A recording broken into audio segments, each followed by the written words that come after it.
Hi hello good morning. Sindhu മോളോസിൻ്റെ ഒരു പുതിയ വീഡിയോയിലോട്ട് എല്ലാവർക്കും സ്വാഗതം. എന്നാണ് വിശേഷം? എല്ലാവരും സുഖമായിട്ടിരിക്കുകയാണോ? നമ്മൾ ഇന്നലെ പറഞ്ഞ ആ മോക്ക് ഇന്ന് സർജറിയാണ് കേട്ടോ. ഇന്ന് ആ മോളുള്ളത് ലണ്ടനിലാണ്. അപ്പോൾ ഇവിടുത്തെ സമയമായിട്ട് 6-6.5 മണിക്കൂർ അങ്ങോട്ട് സമയത്തിൻ്റെ തന്നെ വ്യത്യാസങ്ങളും കാര്യങ്ങളൊക്കെ ഉണ്ട്. എന്നാലും മോളുടെ അമ്മ ഓരോ വിവരങ്ങൾ അറിയുന്നത് എന്നോട് ഷെയർ ചെയ്യുന്നുണ്ട് കേട്ടോ. പിന്നെ ഇന്ന് സർജറി ആണെന്നാണ് പറഞ്ഞേക്കുന്നത്, പ്രാർത്ഥിക്കാനാണ് പറഞ്ഞിരിക്കുന്നത്. അപ്പം പ്രാർത്ഥിച്ച എല്ലാവരോടും ഒത്തിരി നന്ദി. അതുകൊണ്ട് തന്നെ ഒന്നുകൂടെ എല്ലാവരും ഒന്ന് പ്രാർത്ഥിക്കുക കേട്ടോ. നല്ലൊരു നമുക്ക് നല്ല ആ ഒരു കുടുംബത്തിനും നമുക്ക് എല്ലാവർക്കും ഒരു നല്ലൊരു വാർത്തയായിരിക്കട്ടെ കേൾക്കാൻ പറ്റുന്നതെന്ന് എല്ലാവരും ഒന്ന് പ്രാർത്ഥിക്കുക കേട്ടോ. കുഞ്ഞിനും അമ്മയ്ക്കും ഒരു കുഴപ്പമില്ലാണ്ട് സുഖമായിട്ട് സർജറി കഴിയട്ടെ എന്ന് പ്രാർത്ഥിക്കുന്നു. പിന്നെയെന്ന് വെച്ച് കഴിഞ്ഞാൽ ഇന്ന് എൻ്റെ തയ്യലിൻ്റെ സംഘത്തിൻ്റെ വാർഷികമാണ് കേട്ടോ. അപ്പം നമ്മുടെ തയ്യലിൻ്റെ ചേച്ചിയുടെ വീട്ടിൽ വെച്ചാണ്. അപ്പം അതിന് വേണ്ടി പോകാൻ വേണ്ടി റെഡി ആയതാണ് കേട്ടോ. നിന്നെ ഞങ്ങൾ പിടിച്ച് സെക്രട്ടറി ആകും. തയ്യലിൻ്റെ സംഘത്തിന് സെക്രട്ടറി എന്നല്ല പറയുന്നത്, കൺവീനർ എന്നാണ് പറയുന്നത് കേട്ടോ. സെക്രട്ടറി സ്ഥാനം കേൾക്കുന്നത്, പൈസയും കാര്യങ്ങളൊക്കെ കേൾക്കുന്ന ആൾക്ക് കൺവീനർമാരെന്നാണ് പറയുന്നത്. അപ്പം ഇന്ന് നിന്നെ ആക്കും അങ്ങനെ ഇങ്ങനെന്നൊക്കെ പറഞ്ഞു. ഞാൻ വരുന്നേ ഇല്ലെന്ന് പറഞ്ഞു കേട്ടോ. അപ്പോൾ വായോ നീ എല്ലാവരും ചെല്ലണ്ട വാർഷികത്തിന്. അപ്പോൾ വായോ എന്ന് പറഞ്ഞാൽ രാവിലെ ഉച്ചയ്ക്ക് വിളിച്ചിട്ടുണ്ടായിരുന്നു. പിന്നെ തേക്കിച്ചും പരിപാടിയൊക്കെ ആയതുകൊണ്ട് സത്യം പറഞ്ഞാൽ 3 മണിക്ക് തുടങ്ങുന്നതാണ്. 3 മണി എന്ന് പറഞ്ഞാലും എല്ലാവരും വരുമ്പോഴത്തേക്കൊക്കെ 3:30 ആകും. പക്ഷെ 3 ആകാനായിട്ട് 10 മിനിറ്റ് കൂടെ ഉള്ളൂ. ഞാൻ സ്കൂട്ടിക്ക് പോകുന്നില്ല, നടത്താൻ പോകാനുള്ളവരേ ഉള്ളൂ. അപ്പോൾ പോയിട്ട് വരാമെന്ന് വിചാരിച്ചു. അപ്പോൾ കാനഡയിലെ പിള്ളേർ വന്ന് അടുത്ത ഡ്രസ്സാണ് കേട്ടോ ഇത്. പിന്നെ എന്നാന്ന് ചോദിച്ചു കഴിഞ്ഞാൽ ഇന്ന് മുതൽ തൊഴിലുറപ്പ് തുടങ്ങിയായിരുന്നു. എൻ്റെ കാല് കരിഞ്ഞ് നല്ലതായിട്ട് അങ്ങ് ബെറ്റർ ആയിട്ടില്ല, എന്നാലും കരിഞ്ഞു. സൂസമ്മ ചേച്ചി അപ്പം ഞാൻ ഇവിടെ ഇല്ല, അവർ എന്താ പറയുന്നത് ഒരു വഴി വരെ പോയിരിക്കുക. അതുകൊണ്ട് ഞാൻ അറിഞ്ഞില്ല സത്യത്തിൽ. അല്ലെങ്കിൽ സൂസമ്മ ചേച്ചി കൊണ്ട് ഒരു തൊഴിലുറപ്പ് പോലും കളയാൻ സമ്മതിക്കില്ല. എടി അതൊക്കെ മാറും, ക്ഷീണമൊക്കെ മാറും, നീ വാ വേദനയൊക്കെ പോകുമെന്ന് പറഞ്ഞാൽ അങ്ങനെയൊക്കെ പറഞ്ഞ് എന്നെ നിർബന്ധിച്ച് കൂട്ടിക്കൊണ്ടു കേട്ടോ. ഈ പ്രാവശ്യം സത്യം പറഞ്ഞാൽ അവരും ഇല്ലായിരുന്നു. പിന്നെ ഇന്ന് സംഘത്തിൻ്റെ വാർഷികം ആയതുകൊണ്ട് ഞാൻ ഇന്ന് പോയില്ല. നാളെ മുതൽ നമുക്ക് പോകണം. കാലൊക്കെ കെട്ടി വെച്ചിട്ടൊക്കെ പോകാമെന്ന് വിചാരിച്ചുകൊണ്ടിരിക്കുന്നു. കാരണം 100 പണി ഒരാൾക്കുള്ളതാണ്. 100 പണി വരെ ഒരാൾക്ക് കിട്ടും. പക്ഷേ ഞാനൊരു 20 പണി വരെ ചെയ്തിട്ടില്ല സത്യം പറഞ്ഞാൽ. അതൊരു ഓരോ പ്രാവശ്യം നമുക്ക് ഓരോരോ പ്രശ്നങ്ങളായിട്ട് ആദ്യത്തെ ഒരു 13 പണി മുടങ്ങാതെ ചെയ്തു. പിന്നെ ഏതോ 3 പണി കണ്ടേ ചെയ്തുള്ളൂ. അപ്പോൾ ഈ പ്രാവശ്യം എന്നോട് നമ്മുടെ മേറ്റ് അവിടെ വെച്ച് കണ്ടപ്പോൾ പറഞ്ഞായിരുന്നു പഞ്ചായത്ത് വെച്ച് കാലൊക്കെ ശരിയാവുമായിരിക്കും. അപ്പോഴത്തേക്കും 1-2 ആഴ്ച കൂടെ താമസമുണ്ട്. അപ്പം ഞാൻ പറിച്ചേരം 2 ദിവസം കഴിഞ്ഞപ്പോഴാണ് കണ്ടത്. അപ്പം ഞാൻ നാളെ ഓർത്ത് കെട്ടിയൊക്കെ വെച്ചുകൊണ്ട് പോകാം. കുമാരി ചേച്ചിയൊക്കെ ഉണ്ട്, പിന്നെ അപ്പുറത്ത് ചേച്ചിമാരൊക്കെ ഉണ്ട്. അപ്പോൾ പോകാമെന്നൊക്കെ വിചാരിച്ചുകൊണ്ടിരിക്കുന്നു. അതൊക്കെയാണ് വിശേഷങ്ങൾ കേട്ടോ. പിന്നെ തൊഴിലുറപ്പാണെങ്കിൽ ഈ പറഞ്ഞൊക്കെ നമ്മുടെ വീട്ടിലെ കൊച്ചു കൊച്ചു വിശേഷങ്ങളൊക്കെ ആയിട്ട് എന്തെങ്കിലുമൊക്കെ ആയിട്ട് ഞാൻ വീഡിയോ ഇടുന്നതായിരിക്കും കേട്ടോ. വീഡിയോ ഒന്നും മുടക്കത്തില്ല. പിന്നെ എന്താണെങ്കിലും ഞാൻ പോയിട്ടൊക്കെ വരാം. വാർഷികത്തിന് ദൈവമേ എൻ്റെ ഒരു സ്ഥാനത്ത് പിടിച്ച് ഏൽപ്പിച്ചേക്കരുതെന്ന് പ്രാർത്ഥിച്ചുകൊണ്ട് പോകുന്നുണ്ട് കേട്ടോ. നിന്റെ പേര് പറയുമെന്ന് പറഞ്ഞുകൊണ്ടൊക്കെ ഉഷേജി കുറേ ദിവസം കൊണ്ട് വരുന്നുണ്ട്. ഉഷേജി ഷീബായി അവർ രണ്ടുമാണ് ഞങ്ങളുടെ സംഘത്തിൻ്റെ ഭാരവാഹികൾ. ഇനിയിപ്പോൾ അവർ മാറിയിട്ട് ഞങ്ങളെ പുതിയ ആൾക്കാരെ ഏൽപ്പിക്കണമെന്നൊക്കെ പറഞ്ഞാണ്. പക്ഷെ ഞാൻ സ്ഥാനമാനങ്ങളൊന്നും ഏൽക്കത്തില്ല. കാരണം നമുക്ക് ഒന്നാമത്തെ കാര്യം നല്ല അത്യാവശ്യം നല്ല കണക്കും കാര്യങ്ങളും ഒക്കെ അറിയണം. നമ്മളൊരു സ്ഥാനത്ത് കയറുമ്പോൾ നമ്മൾ പഠിക്കും ഓട്ടോമാറ്റിക്കലി. എങ്കിലും ഇപ്പോൾ യൂട്യൂബ് എനിക്കറിയാമായിരുന്നു എന്ന് പറഞ്ഞാൽ നമ്മൾ പഠിക്കും, നമ്മൾ ചെയ്യും. എങ്കിലും നമ്മളൊരു ഉത്തരവാദിത്വം ഏറ്റു കഴിഞ്ഞാൽ അത് നല്ല കറക്റ്റായിട്ട് പക്കയായിട്ട് കൊണ്ടുപോകാനായിട്ട് പഠിക്കണം. ഞാൻ ഈ പറഞ്ഞവർക്ക് അങ്ങോട്ടും ഇങ്ങോട്ടും ഒക്കെ പോവുകയും പിറകുകയും ചെയ്യുമ്പോഴത്തേനും എല്ലാം ഇതാകത്തില്ലേ. അതുകൊണ്ട് ഞാൻ ഏക്കത്തില്ല എന്ന് പറഞ്ഞിട്ടുണ്ട്. എങ്ങനെയാണെന്ന് അറിയത്തില്ല. എന്തായാലും ഇന്ന് ഒത്തിരി ദിവസം മാസത്തിൽ 1 പ്രാവശ്യം ഉള്ളൂ കേട്ടോ ഞങ്ങൾക്ക് തയ്യലിൻ്റെ സംഘം. അപ്പം വർഷത്തിൽ 1 പ്രാവശ്യം വാർഷികം, അങ്ങനെ വർഷത്തിലെ വാർഷികമാണ് ഇന്ന്. അപ്പോൾ എല്ലാ ചേച്ചിമാരെയും ഒക്കെ കാണാം. പിന്നെ എന്നെക്കാട്ടി പ്രായം കുറഞ്ഞ 2-3 പേരൊക്കെ ഉള്ളൂ. ബാക്കിയെല്ലാം എന്നെക്കാട്ടി മൂത്ത ചേച്ചിമാരാണ്. അപ്പോൾ എല്ലാവരെയും കാണാം. അതിനൊക്കെയുള്ളൊരു സന്തോഷമൊക്കെ ഉണ്ട്. കണ്ടോ 10:30 കേട്ടോ. ഞാൻ എന്നെടുക്കാൻ പോകാന്നറിയോ, തേക്കാൻ പോവാം. 1 ലോഡുണ്ട് കേട്ടോ. 1 ലോഡ്. ഇത് എപ്പോൾ തേച്ച് ചെയ്ത് എനിക്കറിയത്തില്ല. എന്തായാലും എല്ലാം കുത്തിയൊക്കെ ഇട്ടു, പെട്ടി ചൂടാകാൻ വേണ്ടി വെച്ചേക്കുന്നു.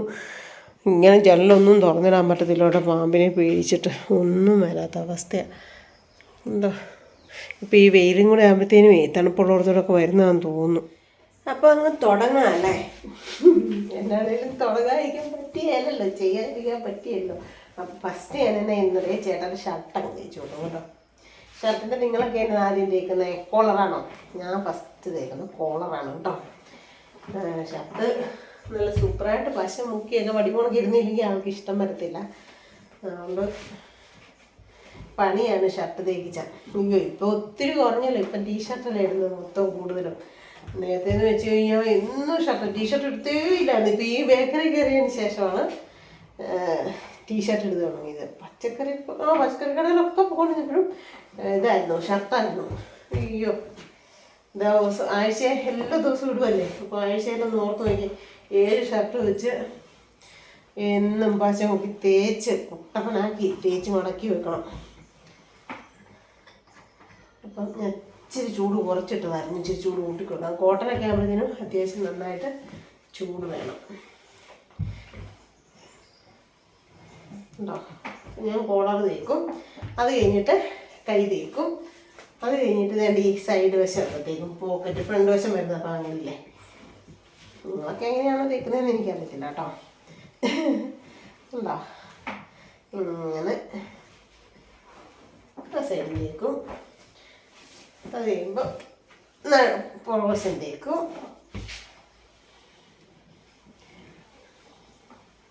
ഇത് നന്നായിട്ട് പശ പിടിക്കുന്ന കോട്ടനാണേ.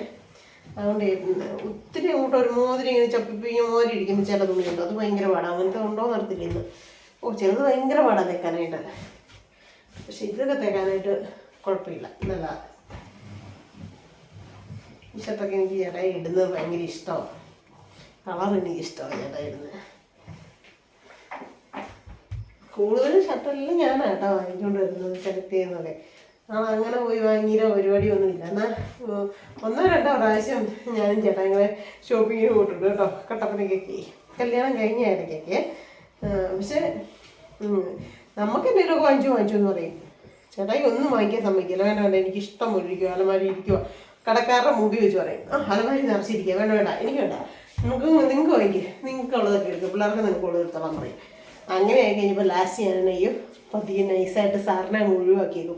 സാർ അടുപ്പിക്കത്തില്ലല്ലോ, അതിപ്പം നമ്മൾ തന്നെ പോവുകയാണെങ്കിൽ നമുക്ക് ഇഷ്ടപ്പെട്ട് എടുത്തിട്ടുണ്ട്. ഇന്നലെ ആ ടീഷർട്ട് എടുത്തുകൊണ്ട് ഭയങ്കരമായിട്ട് ഇഷ്ടമായി. അപ്പം ഷർട്ടിൻ്റെ തേക്കിച്ചൊക്കെ കഴിഞ്ഞു. എന്നിട്ട് കോളാറിൻ്റെ അവിടുത്തെ അതിൻ്റെ തൊട്ട് താഴത്തെ 2 ഇത് കൂട്ടങ്ങിടും, ബട്ടൺസ് അങ്ങിടും. എന്നിട്ട് താഴെയൊന്നും ഇടയ്ക്കിടയ്ക്ക് വിട്ടിട്ടുള്ള ഓരോന്നങ്ങിടും. കണ്ടോ, അതങ്ങോട്ടിടും. എന്നിട്ട് നന്നായി കുടഞ്ഞിട്ട് എവിടെയെങ്കിലും പോകാൻ സമയത്ത് ഇങ്ങനെ അങ്ങ് തേച്ച് വെക്കുന്നുണ്ടല്ലോ, ഒന്നും നോക്കണ്ട, എടുത്തിട്ടുണ്ട് പോയാൽ മതി. ഞാൻ പറയേ, ഓരോ വീട്ടിലൊക്കെ ആണുങ്ങൾ പാവം രാവിലെ എണീറ്റ് തേച്ചിട്ടൊക്കെയാണ് പോകുന്നത്. ഇവിടെ ചേട്ടായിക്ക് എന്നെ എടുത്തിട്ടുണ്ടെങ്കിൽ പോയാൽ പോരെ. എൻ്റെ കൂടെ തുണി ഇരിക്കുന്നു കേട്ടോ, തേക്കിച്ചയാ രാവിലെ ഒരു ലോഡുണ്ട്.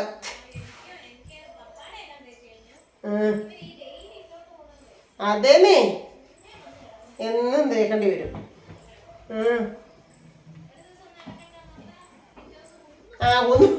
അത് പറഞ്ഞല്ലേ, പിള്ളേരും കൂടെ ഉള്ളതുകൊണ്ടേ പറ്റിയല്ല. അതെ, മഴയില്ലെങ്കിൽ പിന്നെ സമാധാനമുണ്ട് ചെന്ന്. അതെ അപ്പം വേണ്ടേ.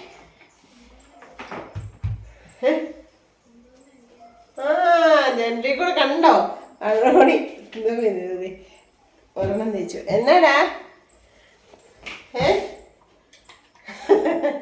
സിദ്ധമ്മയ്ക്ക് ക്വസ്റ്റ്യൻ വർത്താനം പറഞ്ഞോണ്ട് തേക്കാം. സിദ്ധമ്മയ്ക്ക് ഒരു കൂട്ടില്ലാതെ നിൽക്കുക.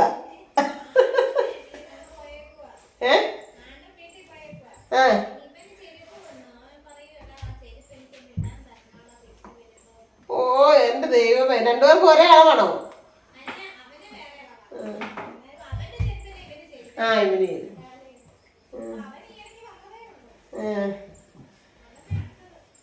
എൻ്റെ ദൈവമേ, ഇതന്നെ ഓൺലൈനിൽ കൂടെ ബുക്ക് ചെയ്തോ?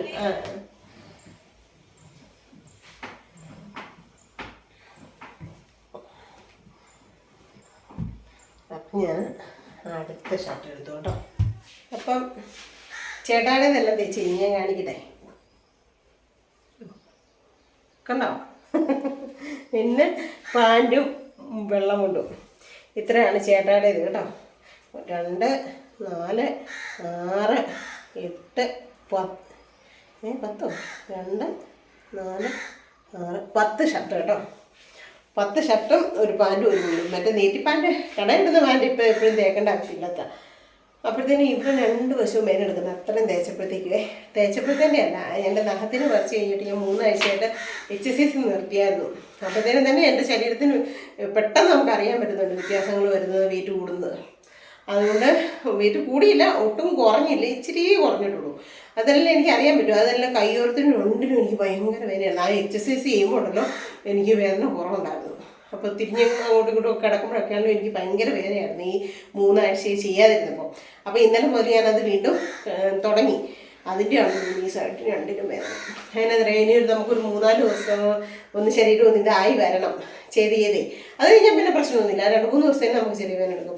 അപ്പോൾ അത് ഫലം ഉണ്ടെങ്കിലാണ് വേദന കേട്ടോ. നമുക്ക് നമ്മുടെ ശരീരത്തിന് അത് നല്ല ഗുണമാകുന്നുണ്ടെങ്കിലാണ് ഈ ആദ്യം 2 ദിവസം വേദന എടുക്കുന്നത്. ഇപ്പോൾ ഇവിടെ 2 ഇത്ര നേരം നിൽക്കുകയോ ചെയ്തപ്പോഴത്തേനും നല്ല വേദന ഈ ഏണിന്. അപ്പോൾ അതെല്ലാം ദാഹിക്കുന്നുണ്ട്. അപ്പം ഞാൻ ഇച്ചിരി വെള്ളമൊക്കെ കുടിച്ചിട്ട് ഒരു 5 മിനിറ്റ് ഇരുന്നിട്ട് വരാം. അപ്പോഴത്തേനും തേപ്പൂട്ടി ഓഫാക്കി വെച്ചു. സത്യം പറഞ്ഞാൽ തേപ്പൂട്ടി തേക്കാൻ തുടങ്ങിയാൽ ഒരുമിച്ച് നിന്ന് തേക്കുന്നതാണ് നല്ലത്. കാരണം എന്താണെന്ന് വെച്ചാൽ കറണ്ട് ലാഭം. പക്ഷേ പറ്റുന്നില്ല. നേരത്തെ അങ്ങനെ ഒറ്റയടിക്കുന്നതിന് മൊത്തം തേക്കുമായിരുന്നു. ഇപ്പോൾ പറ്റുന്നില്ല. ഒരു 10 മിനിറ്റ് റെസ്റ്റ് എടുത്ത് ഇച്ചിരി വെള്ളം കുടിച്ചിട്ട് വരാം. സംഭാരം കുടിക്കാമെന്ന് വിചാരിച്ചു. നാരങ്ങ വെള്ളം അല്ലേ എല്ലാ ദിവസവും ഇട്ട് കുടിക്കുന്നത്. അപ്പം ഞാൻ വിചാരിച്ചു ഇന്ന് ഇച്ചിരി വെറൈറ്റി ആയിട്ട് ഇച്ചിരി സംഭാരം അങ്ങോട്ട് ഉണ്ടാക്കി കുടിക്കാമെന്ന്. അതിന് വേണ്ടിയിട്ട് ഞാനൊരു 2 തണ്ട് കറിവേപ്പില അടർത്തിയെടുത്ത് കേട്ടോ. കണ്ടോ? ഇനി നമുക്കൊരു 2-3 കാന്താരിയും കൂടെ എടുക്കാം. ഇതൊന്ന് പറിച്ചാലോ? കാന്താരി ഇല്ലേ? കണ്ടോ നിൽക്കുന്നേ? കണ്ടോ? അപ്പം ഒരു 2-3 കാന്താരിയും കൂടെ പറിച്ചെടുത്തു. അപ്പം നേരെ നമ്മളിവിടെ തന്നെ കുറച്ചുണ്ടാക്കിയ തൈരാണ് കേട്ടോ. കണ്ടോ? ഇതിനൊരു 4 സ്പൂൺ തൈരെടുത്തു ഈ കുഴിയുള്ള തവിക്ക്. പിന്നെ എന്നിട്ട് ആ സ്പൂൺ വെച്ച് ഒന്ന് ഇളക്കി സെറ്റാക്കി. നേരെ കൊച്ചുള്ളി, ഇഞ്ചി, കറിവേപ്പില, കാന്താരി, ഇത്രയും സാധനം എന്നെ എന്നറിയോ നമ്മുടെ ഇടികല്ലിനകത്തോട്ട് ഇങ്ങനെ ഇട്ടിട്ട് ഒന്ന് ചതച്ചിങ്ങെടുക്കും. ഇടയ്ക്കൊക്കെ ഇങ്ങനെ സംഭാരമൊക്കെ കുടിക്കുന്നത് നല്ലതാണ്. വേനൽക്കാലത്ത് നല്ലതാണ് സംഭാരം. എനിക്ക് പിന്നെ ഈ അലർജിയുടെ പ്രശ്നം ഉള്ളതുകൊണ്ടാണ് ഞാനിതൊക്കെ കഴിയുന്നത് ഒഴിവാക്കുന്നത്. പക്ഷെ എനിക്ക് ഭയങ്കര ഇഷ്ടമുള്ളതാണ്. എന്നാ പറയാനും അമ്മൂലൊക്കെയും ഭയങ്കര ഇഷ്ടമാണ്. ഇഞ്ചിയൊക്കെ ചെറുതായിട്ട് ഞുറുക്കി കൊടുത്താൽ കേട്ടോ. അത്യാവശ്യം നല്ലൊരു വലിപ്പമുള്ള കഷ്ണം ഇഞ്ചി എടുത്തുള്ളൂ. ഇതിപ്പോൾ ഞാൻ കുറച്ചല്ലേ ഉണ്ടാക്കുന്നുള്ളൂ, ഞാൻ മാത്രമല്ല. കാന്താരി ഇത്രയും വേണമെന്നൊരു ഡൗട്ടുണ്ട്. എരു കൂടുതലായിപ്പോയാലും വയറൊക്കെ പോയി. അപ്പോൾ വേണമെങ്കിൽ 2 ഞാൻ മാറ്റി. എരിവുള്ള കാന്താരി അതുകൊണ്ട്. എന്നിട്ട് ഈ കറിവേപ്പിലയും കൂടി ഇങ്ങനെ ചെറുതായിട്ട് ചതച്ചു കൊടുക്കും കേട്ടോ.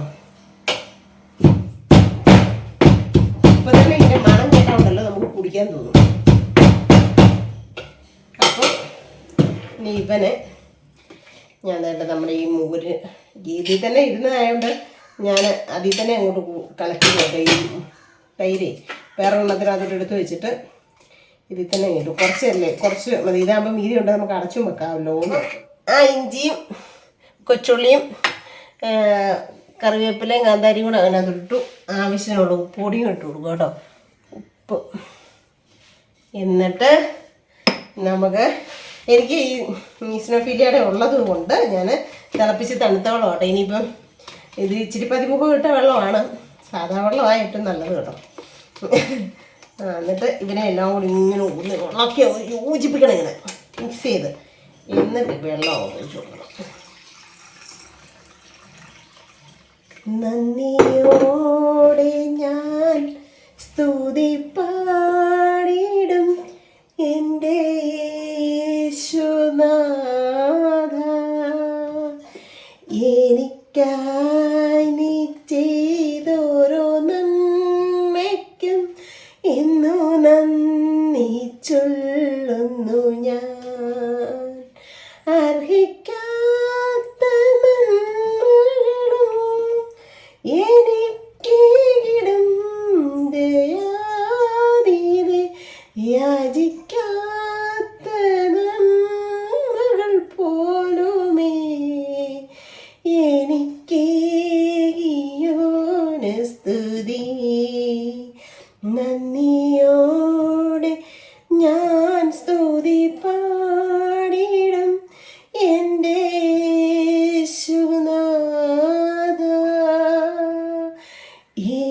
എനിക്കായി നീ ചെയ്തോരോ നന്മയ്ക്കും ഇന്നോ നന്ദി ചൊല്ലിടും ഞാൻ.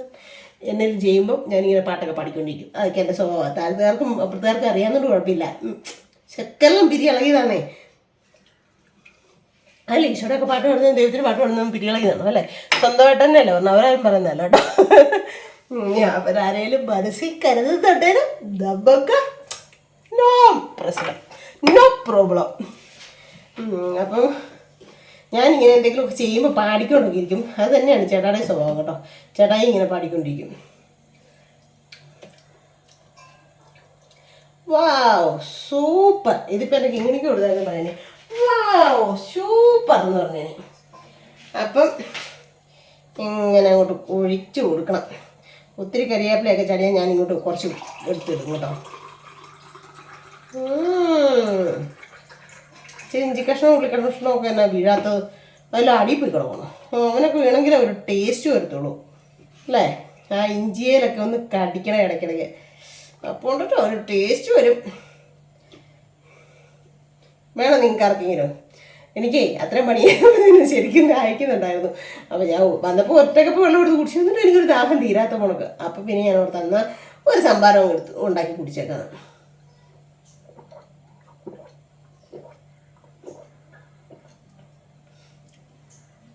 ആ എരിവും ആ പുളിയും ആ ഉപ്പും ആ ഇഞ്ചിയുടെ ടേസ്റ്റും ആ കറിവേപ്പിലയുടെ ടേസ്റ്റും ഒക്കെ കൊണ്ടിട്ടല്ലോ, ഒന്നും പറയണ്ട എൻ്റെ മോനെ.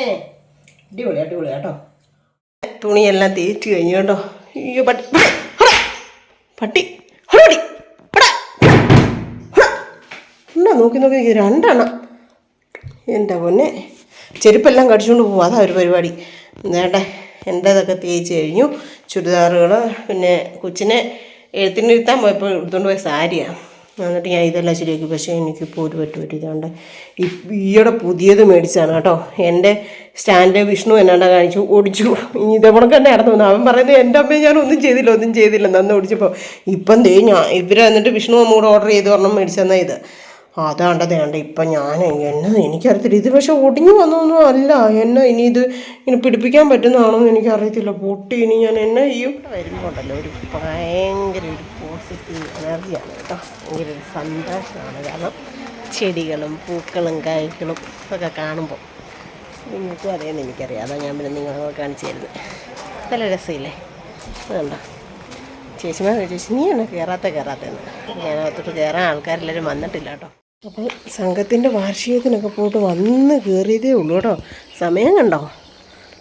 ഭയങ്കര ഇരുട്ടിയും ഉണക്കില്ലേ? മഴ മൂടലിൻ്റെ ഒരു ഇരുട്ടാണ് കേട്ടോ. 5:30 ആയതേ ഉള്ളൂ സമയം. പക്ഷെ 5:30 അല്ല 5:45. പിന്നെ പടക്കം മേരികുളത്തു നിന്നാണ് കേട്ടോ. ഇന്ന് സ്കൂളിൻ്റെ ഇതായിരുന്നു, കലോത്സവം അവിടെ. അപ്പം മേരികുളത്തിനോട് പിള്ളേർ വിളിച്ചിട്ട് ചെല്ലാൻ പറഞ്ഞാൽ ഇരുട്ടുന്ന മാതിരിയായി കേട്ടോ. അപ്പോൾ സംഘത്തിനൊക്കെ പോയിട്ട് വന്നു കേട്ടോ. 5:45 ആയതുള്ളൂ. 6:30 ആകുമ്പോൾ വിളക്ക് എത്തിക്കാമെന്ന് വിചാരിച്ചു. കാരണം ഒരുമാതിരി ഇരുട്ടിയ മാതിരിയായി. പക്ഷെ സമയമൊന്നും ആയതല്ല. ഒരു 6:30 ആകുമ്പോൾ വിളക്ക് എത്തിക്കാമെന്ന് വിചാരിച്ചു.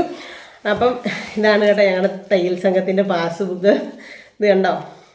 ഇതിനകത്തുനിന്ന് ലോൺ എടുത്താണ് 1.5 ലക്ഷം രൂപ. എന്നിട്ടാണ് ഞാൻ കുഴൽക്കിണർ കുഴിച്ചേക്കുന്നത്.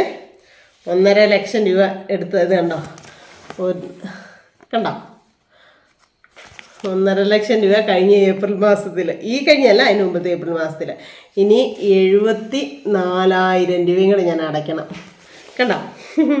അപ്പം അതുകൊണ്ട് എനിക്ക് വെള്ളമായില്ലേ ഒരു കണക്ക് പറഞ്ഞാൽ. നമ്മൾ പല തവണയായിട്ടല്ലേ ലോൺ ആകുമ്പോൾ അടച്ചു തീർക്കുന്നത്. അല്ലാതെ നമുക്ക് ഒരുമിച്ച് ഒരു കാര്യവും എന്നാ പറയുന്നത് ഒരുമിച്ച് നമ്മുടെ കയ്യിൽ വന്നിട്ട് ഒരു കാര്യവും നടക്കത്തില്ല അല്ലേ? സ്വരുക്കുട്ടി വെച്ചെന്ന് പറഞ്ഞാലും 1.5 ലക്ഷമൊക്കെ നമുക്ക് ഒരുമിച്ച് ഇച്ചിരി ബുദ്ധിമുട്ടുള്ള കാര്യം തന്നെ. ഇച്ചിരി അല്ല നല്ല ബുദ്ധിമുട്ടുള്ള കാര്യം തന്നെയാണ് അത്രയും പൈസയൊക്കെ ഒരുമിച്ചുണ്ടാകണമെങ്കിൽ. അപ്പം ഞാൻ നമ്മുടെ AKTയുടെ സംഘത്തിൽ നിന്ന് 1.5 ലക്ഷത്തിന് അപേക്ഷ വെച്ച് അതെനിക്ക് 1.5 ലക്ഷം തന്നെ പാസ്സാക്കി കിട്ടി. കാരണം ഞാൻ ഒരു കുടിശ്ശികയും കാര്യങ്ങളും ഒന്നും വരുത്തത്തില്ല. എങ്ങനെയെങ്കിലും ഞാൻ കറക്റ്റായിട്ട് അടയ്ക്കും. അതുകൊണ്ട് എനിക്ക് അപ്പം തന്നെ പാസ്സായി കിട്ടി.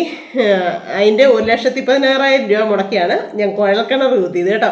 പക്ഷേ ചില മനുഷ്യരുണ്ട് പറയുന്നത് യൂട്യൂബിൽ നമുക്ക് വന്നുകൊണ്ടിരിക്കുക, ഇഷ്ടംപോലെ വന്നുകൊണ്ടിരിക്കുക, അങ്ങനെ അത് പറയുന്നവർ പറയട്ടെ അല്ലേ? നമുക്കിതൊക്കെ തിരുത്താൻ പറ്റുമോ? അല്ല, ഞാൻ പറയായിരുന്നു കടങ്ങളും കാര്യങ്ങളും. അതുപോലെ തന്നെ എൻ്റെ മറ്റേ സംഘത്തിലും ഇതൊന്നും ആരെയും ബോധിപ്പിക്കാൻ വേണ്ടിയിട്ട് പറഞ്ഞതല്ല, ഞാൻ എൻ്റെ ഒരു സന്തോഷം കൊണ്ട് പറഞ്ഞ. എന്താ പറഞ്ഞതെന്ന് ചോദിച്ചു കഴിഞ്ഞാൽ ഈ സംഘം എന്നൊക്കെ പറഞ്ഞു കഴിഞ്ഞാൽ വീട്ടിൻ്റെ മുറ്റത്തൊരു ബാങ്ക് എന്നൊക്കെ പറഞ്ഞുകൊണ്ട് ഭയങ്കര ഒരു ഗുണകരമായി ഈ കുടുംബശ്രീ വന്നതിന് ശേഷം, കുടുംബശ്രീ ഇങ്ങനത്തെ ഉള്ള സംഘടനയൊക്കെ വന്നതിന് ശേഷം. അപ്പോൾ ഇതിനകത്തൊക്കെ ചേർന്നപ്പം വെറും വലിയ എന്നാ പറയുന്നത് പെൻഷൻ കിട്ടും പ്രായമാകുമ്പോഴെന്നൊക്കെ പറഞ്ഞുകൊണ്ട് അങ്ങനെ ചേർന്ന ഇതിനകത്ത് സത്യം പറഞ്ഞാൽ ഒരാൾക്ക് നിക്ഷേപം അയക്കുന്നത് എത്രയാണെന്നറിയോ? ഒരാൾക്ക് നിക്ഷേപം അയക്കുന്നത് നമുക്ക് എത്ര രൂപയാണ് കൂട്ടി തന്നേക്കുന്നതെന്നേ. ഒരാൾക്ക് നിക്ഷേപം ആയിരിക്കുന്നത്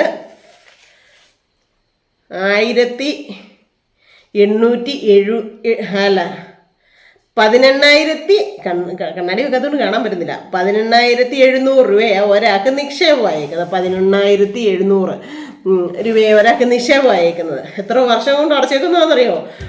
അപ്പം ആദ്യം 50 എനിക്ക് തോന്നുന്നത്, അത് കഴിഞ്ഞ് പിന്നെ 100 അങ്ങനെയാണെന്ന് എനിക്ക് എൻ്റെ ഒരു ഓർമ്മ. അതോ 100 തന്നെയാണോ എന്നറിയില്ല മാസം. അങ്ങനെ ആക്കി എത്ര എന്ന് ഞാൻ ചേർന്ന, എത്ര വർഷം മുമ്പ് ചേർന്ന.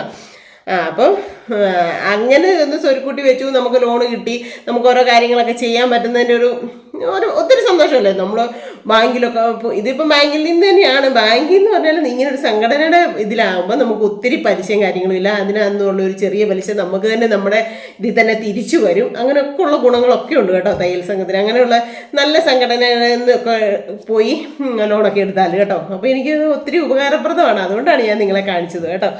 അപ്പോൾ ഇനി ഇതാണ് കഴിഞ്ഞാലും അടച്ചു തീർന്നാലും നമുക്ക് വീണ്ടും തരും. കറക്റ്റായിട്ട് അടച്ചുകൊണ്ടൊക്കെ ഇരിക്കുകയാണെങ്കിൽ നമുക്ക് ഓരോ കാര്യങ്ങൾ ലോൺ എടുത്തൊക്കെ ചെയ്യാൻ പറ്റും. പിന്നെ ഞങ്ങൾക്ക് ഇതിന് ചാരിറ്റി ഒക്കെ ഉണ്ട് കേട്ടോ. ഇത് കണ്ടോ, സാന്ത്വനം പദ്ധതി എന്ന് പറഞ്ഞുകൊണ്ട് ചാരിറ്റി ഒക്കെ ഉണ്ട്. അപ്പോൾ ഞങ്ങൾ ഇതിനകത്തുനിന്നും ചെറിയൊരു എമൗണ്ട് സഹായത്തിനൊക്കെ ആണെങ്കിലും അങ്ങനെയും കൊടുക്കുന്നുണ്ട്. അപ്പോൾ നല്ലൊരു രീതി. അതുകൊണ്ട് തന്നെ നേരത്തെ എന്ന് വെച്ച് കഴിഞ്ഞാൽ ഡ്രസ്സുകളൊക്കെ എല്ലാ വർഷവും ഒരു പ്രാവശ്യം വെച്ച് ഡ്രസ്സുകളൊക്കെ കൊടുക്കുമായിരുന്നു. ഇപ്പോൾ ചാരിറ്റി എന്ന് പറഞ്ഞുകൊണ്ട് ഇങ്ങനെയാണ് കേട്ടോ. ഒരു നിശ്ചിത ഒരു തുക പറയും, അതെല്ലാവരും കൊടുക്കും അങ്ങനെ. പിന്നെ നമ്മുടെ ഏരിയയുടെ പ്രസിഡന്റ് വന്നിട്ടുണ്ടായിരുന്നു, സോമചേട്ടൻ. കുറേ കാര്യങ്ങളൊക്കെ പറഞ്ഞു തന്നു. പിന്നെ ചേച്ചിമാരെല്ലാവരും ഉണ്ടായിരുന്നു. 2 പേരെ ഒഴിച്ച് ബാക്കി എല്ലാവരും ഉണ്ടായിരുന്നു. 2 പേർക്ക് എന്തോ സാഹചര്യവശാൽ വരാൻ പറ്റിയില്ല. ബാക്കി എല്ലാവരും ഉണ്ടായിരുന്നു. ഏത്തയ്ക്ക പുളിയും ചായയും പരിപ്പോടെയും ഉഴുതുവടയൊക്കെ ആയിരുന്നു നമ്മുടെ ഉഷിച്ചിട്ട് വീട്ടിൽ വെച്ചായിരുന്നു സംഘം. പിന്നെ അങ്ങനെയുള്ളൊരു ഇതൊക്കെ നമുക്ക് എടുത്ത് യൂട്യൂബിനകത്ത് ഇടാൻ പറ്റുമോ എന്ന് എനിക്ക് അറിയാഞ്ഞുകൊണ്ട് ഞാൻ വീഡിയോ ഒന്നും എടുത്തില്ല. പക്ഷെ എല്ലാവരെയും കാണുകയും മറക്കുകയും എല്ലാവരുടെയും കൂടെ ഒന്ന് അത്രയും സമയം 3 മണി എന്ന് പറഞ്ഞാൽ 3:10 എല്ലാവരും തന്നെ വന്നു കേട്ടോ. നല്ല കൃത്യനിഷ്ഠയോടെ തന്നെ. അപ്പം എല്ലാവരുമായിട്ട് അത്രയും സമയം 5:30 വരെ ഇങ്ങനെ എല്ലാവരുമായിട്ടൊന്ന് സംസാരിച്ചിരിക്കാനൊക്കെ പറ്റി. ഇപ്പോൾ ഒത്തിരി സന്തോഷം തോന്നി മനസ്സിന്. പിന്നെ നന്ദി പറയേണ്ടത് ആരായിരുന്നു? എൻ്റെ കൂടെ ആയിരുന്നു കേട്ടോ ലാസ്റ്റ് വന്നവർക്ക് നന്ദി പറയേണ്ടതൊക്കെ. അപ്പോൾ അതൊക്കെ ആ ഒരു ചെറിയ കർത്തവ്യമൊക്കെ ഞാൻ ഭംഗിയായിട്ട് എന്നെ കൊണ്ടാകുന്ന രീതിയിലൊക്കെ അവതരിപ്പിച്ചു. പിന്നെ പഴയ സെക്രട്ടറി എന്ന് പറയാൻ പറ്റത്തില്ലല്ലോ, കൺവീനറിനെയും പ്രസിഡന്റിനെയും ഞങ്ങൾ അങ്ങനെ തന്നെ അങ്ങ് ആക്കി കേട്ടോ. അടുത്ത വർഷം ഞങ്ങൾ ആരെങ്കിലും മാറാം, ഈ ഒരു വർഷം കൂടെ നിങ്ങൾ ഇരിക്കുക എന്നൊക്കെ പറഞ്ഞുകൊണ്ട് ഒത്തിരി നോക്കി എന്നെ വേറൊരു കൊച്ചിനെ ആക്കാൻ വേണ്ടിയിട്ട്. പക്ഷെ ഞങ്ങൾ നൈസായിട്ട് ഒഴിവായി മാറി. അപ്പം അങ്ങനെ ഇന്നത്തെ ഒരു കാര്യം അങ്ങനെയൊക്കെ ആയി വന്നു. എല്ലാവരും കണ്ടതിന് ഒരു സന്തോഷം കാര്യങ്ങളുണ്ട്. ഇനിയിപ്പോൾ നാളെ എന്നാണേലും തൊഴിലുറപ്പിന് പോകണം. തൊഴിലുറപ്പിന് പോകണമെങ്കിൽ കുറച്ച് കുഞ്ഞു കാര്യങ്ങളൊക്കെ ഒന്ന് ഒതുക്കി വെക്കണം. അപ്പത്തിനുള്ള മാവ് അരച്ചിരിപ്പുണ്ട്, രാവിലെ ഡപ്പൊക്കെ ഉണ്ടാക്കി കഴിച്ചിട്ട് പോയാൽ മതി. പിന്നെ കാല് വയ്യാത്തതുകൊണ്ട് നമുക്ക് കുമാരിച്ചിട്ടുണ്ടെന്നാണെങ്കിലും ഫുഡ് കഴിക്കാം, ഇറങ്ങി വരണമെന്നൊന്നുമില്ല. എന്തായാലും പോകാൻ ഭയങ്കര കാടാന്ന് പറഞ്ഞു. എൻ്റെ കൂടെ തയ്യലിൻ്റെ സംഘത്തിലുള്ള ഒരു പെങ്കൊച്ചിൻ്റെ പറമ്പിലാണ്. അവൾ നാളെ നിൽക്കും അവിടെ ഉണ്ടെന്ന് പറഞ്ഞു സരിത. അപ്പോൾ ഭയങ്കര കാടുണ്ട് ചേച്ചി, പറ്റുമോ എന്നൊക്കെ ചോദിച്ചു. ഞാൻ കെട്ടി വെച്ചോണ്ടൊക്കെ വരാടി വെച്ചതെന്ന് പറഞ്ഞു. അപ്പോൾ കുമാരി ചേച്ചി ഇപ്പം വിളിച്ചപ്പോൾ കുമാരി ചേച്ചി പറഞ്ഞു നാളെ വാടി വെച്ചോ, കുഴപ്പമൊന്നുമില്ല, ഈ സൈഡാ പണിയാൻ കുഴപ്പമില്ല, വായോ ഇച്ചിരി കാടും എല്ലാം ഉണ്ട്, സാരമില്ല വാ എന്ന് പറഞ്ഞു. അപ്പം പോകണം നാളെ രാവിലെ. എന്നാൽ എന്തായാലും പോകണം എന്ന് വിചാരിച്ചിരിക്കുന്നു. അതൊക്കെയാണ് വിശേഷങ്ങൾ കേട്ടോ. അപ്പം ഇന്നത്തെ ഒരു കൊച്ചു വിശേഷമൊക്കെ ഇങ്ങനെ നിർത്താം. എന്തായാലും ആ മോക്ക് വേണ്ടിയിട്ട് എല്ലാവരും പ്രാർത്ഥിക്കുക.